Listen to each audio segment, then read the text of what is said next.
Good day students and welcome to today's lockdown lesson for Personnel Management in 6, Part 2 of Module 4. So ons is nog steeds besig met leierskap, die hoofstuk leierskap in julle handboek op bladsy 63 en ons gaan vandag bietjie kyk in hierdie lockdown les na wat die verskil is tussen bestuur en leierskap. Now you need to ask yourself the question at this stage. Do you believe a person can be a manager and a leader at the same time? Wel, ja, jy kan wees, want dit hang af van die situasie en die tipe mense met wie jy te doen het. Some individuals you'll need to manage, whereas others you can lead. It's very important at this stage to remember that you need to step out of the one role in order to fulfill the other role. Okay? So as 'n bestuurder moet jy ook kan lei en as 'n leier moet jy ook kan bestuur. So it really depends on the situation. And in both cases, you have a different responsibility, you have different roles, and you act differently in terms of your behavior as well. Now, if you want to join me on page 63 in your textbook, we're now going to have a look at what the differences is between leadership and management.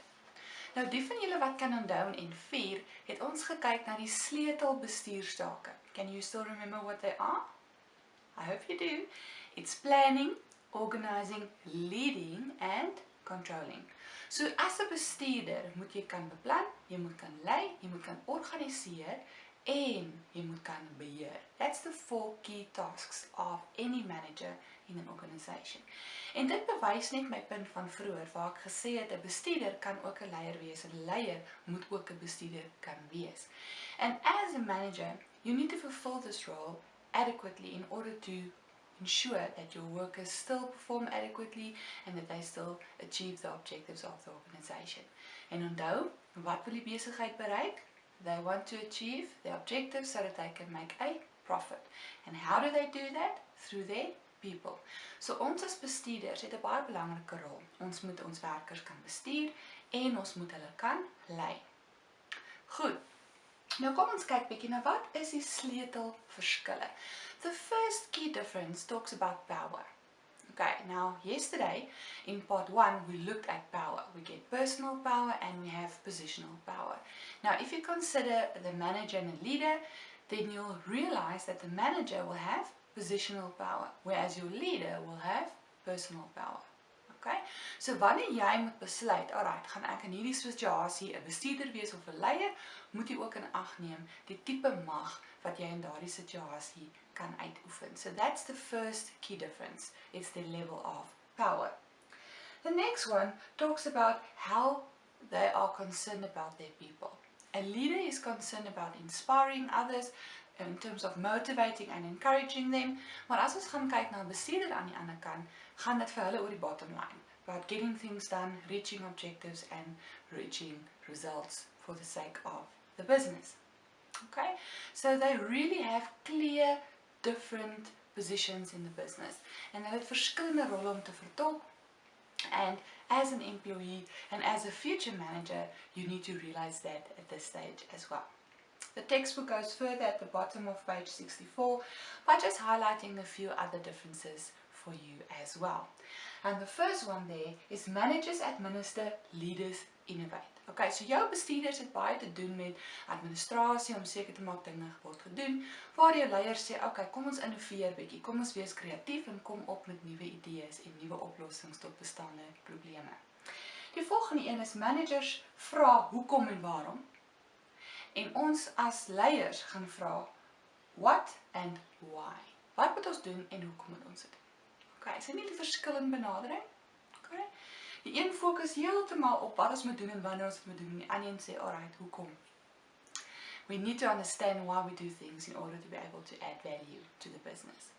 The third difference that the textbook highlights is the focus of these individuals. Managers focus on systems and leaders focus on their people. Julle moet onthou dat in die besigheid is jou werknemers die besigheid se grootste bate. The business will not exist without people. So we cannot just focus on systems and procedures and getting things done. We need to understand that we have humans there. We have people there with different personalities, different situations, and as a leader, we focus on them first. Because we know that if they're happy, as hulle gemotiveerd is, if they have job satisfaction, this will have an influence on their productivity, en dit gaan eventually deurtrek na die besigheid se bottom line, so that they can reach their objectives and make a profit. The textbook continues talking about managers that maintain relationships, whereas leaders develop others. Het gaan alles oor ontwikkeling vir 'n leier. Managers rely on control, leaders will inspire. So bestuurders het hierdie behoefte om te beheer. Onthou, dis een van hulle 4 sleutelbestuurstake is om te beheer. Waar 'n leier sê, ons gaan oor inspirasie. We want to inspire them through our personal power to do what we want them to do enthusiastically and effectively as well. Furthermore, your managers focus on the short term, leaders focus on long term. Hulle oog is op die horizon, né? They know where we are headed and they know how we're going to get there, and that's through our people. And the last one they talk about there is managers have their eye on the bottom line, whereas your leaders focus on the horizon, as I have just mentioned. So soos julle kan sien, is daar regtig groot verskille tussen wat 'n bestuurder is en wat 'n leier is.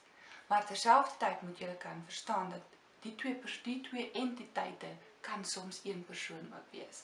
So as a manager, you can be a leader. As a leader, you have to be a manager, and you have to fulfill this role by focusing on both sides of the coin. Alright, so that is part 2 of this lockdown lesson. Tomorrow we will start looking at the various theories of leadership. We are going to do in part 3 the first 2 theories, which is the trait theory and the higher theory, and thereafter we'll move into the other theories. Okay, so ons gaan môre aan met die leierskapsteorieë. Vir nou, fokus net eers op wat is 'n leier teenoor wat is 'n bestuurder. Nou toe, ons gesels weer môre. Bye!